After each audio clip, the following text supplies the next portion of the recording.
At age 38, exactly 1 year before he was assassinated in Memphis, the Reverend Dr. Martin Luther King Jr. said the following in his famous Beyond Vietnam speech at Riverside Church in New York City. Quote, "Every man of humane convictions must decide on the protest that best suits his convictions, but we must all protest." End quote. Whether it's taking away rights from women in America or undermining the Supreme Court in Israel, whatever moves you to protest or not protest, watching the horrific circumstances that resulted in Tyre Nichols' death is hard to stomach. It's never okay to normalize the beating of black bodies, regardless of the aggressor. And it is understandable to feel outraged. Responsible, non-violent civil disobedience, whether in America, Israel, or any democracy, is a good thing if and when it leads to justice for Tyre and the thousands of others like him. Judaism commands a shared responsibility in seeking justice, respect, and humanity for all. I knew Tyre, or Ty, as those of us with the same daily obsession of going to Starbucks at Saddle Creek early every morning called him. And while I wasn't part of the core group of 4, I knew Ty well enough to call him a beautiful soul, always kind. We had a significant conversation Thanksgiving weekend. His core group of 4 was composed of Ty, age 29, James, 45-ish, Perry, 62, and a member of the Temple Israel congregational family, Alan Costin, who I think is close to 80, even though he seems like 60. 2 blacks, 2 whites, 3 straight, 1 gay. A very diverse group. I would overhear solving all of the community and world's problems. And Ty held his own with this group. He was very thoughtful, intelligent, fun-loving, a man of great character. The term good guy is used very loosely, but Ty was the true definition of the phrase Alan emphasized to me. Beyond being a symbol and sacrifice for long overdue police reform, he will be missed by everyone at Starbucks, those of us who knew him. Said Alan, I already missed the daily fist bumps I would get from Ty upon my arrival at Starbucks. Yes, my friends, moral conscience and nonviolent protest is a commandment in Judaism.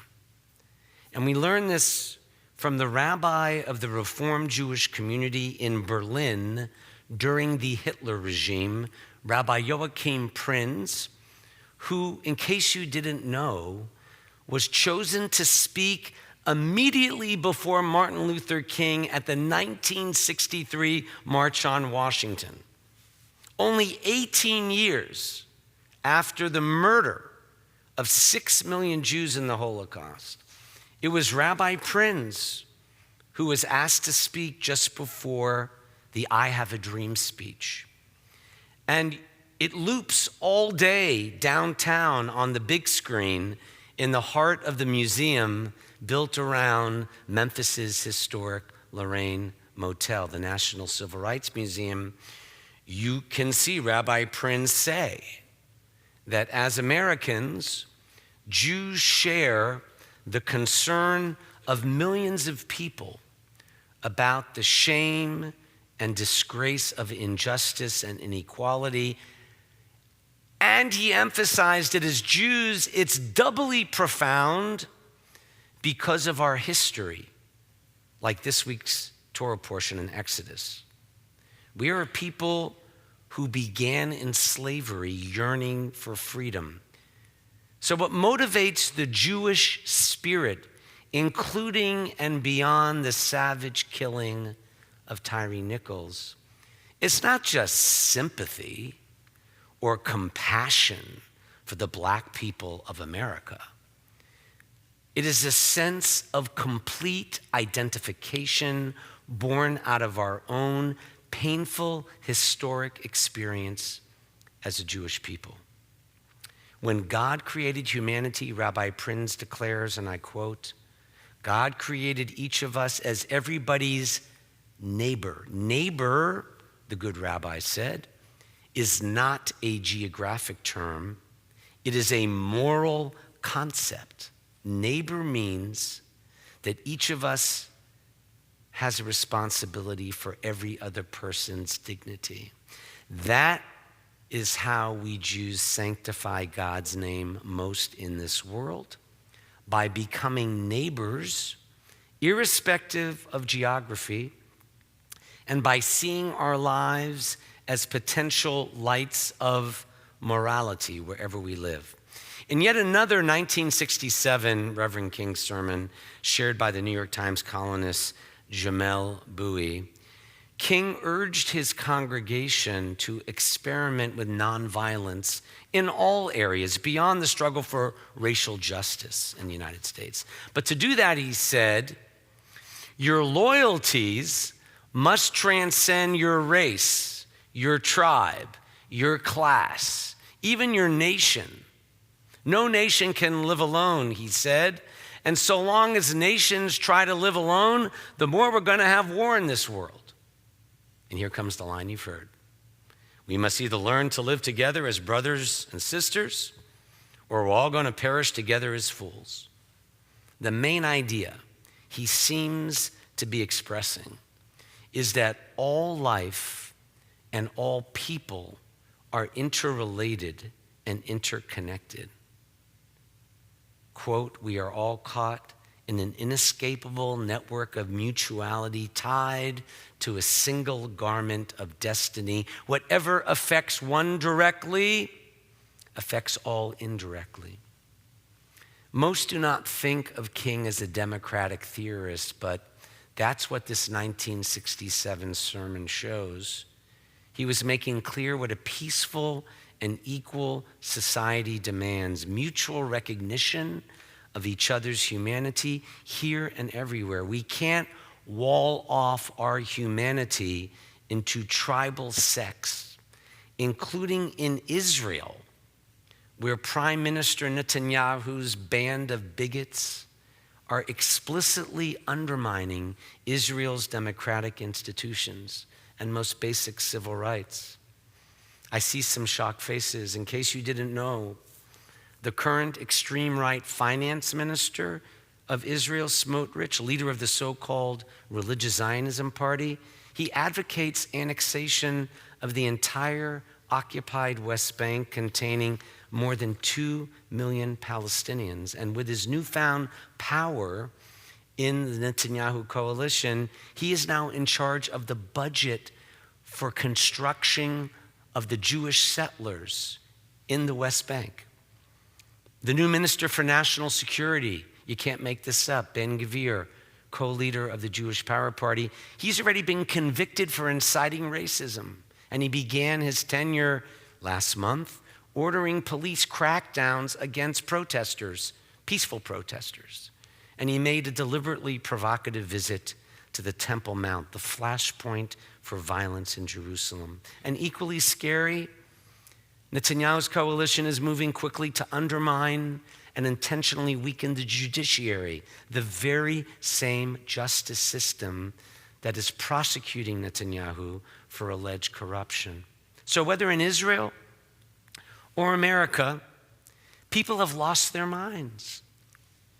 From criminals with no regard for human life, to bad cops, to corrupt politicians. But the road to a just and more perfect union is rarely short and never easy. And we learn this week in the Torah that God takes our ancestors the long way through the wilderness. There are twists and turns, even U-turns. This is true not only for Jews, but for all groups that have fought for freedom and justice. You may ask, why didn't God take the Israelites the easy and short way after escaping the brutality of Egypt? The great medieval commentator Rashi interprets it this way, quote, "It would have been easy by that short road to return to Egypt. But God wanted to teach the Israelites the importance of perseverance. God was afraid that if it was easy, they might return. In other words, if they had an easy time of it, it would be more tempting to turn back to slavery if things got rough." What's the title of Nelson Mandela's autobiography? No Easy Walk to Freedom. The same was true of the struggle of Soviet Jews to gain their freedom in the 1970s. The same was definitely true in the story of Israel and Zionism. It was no easy walk.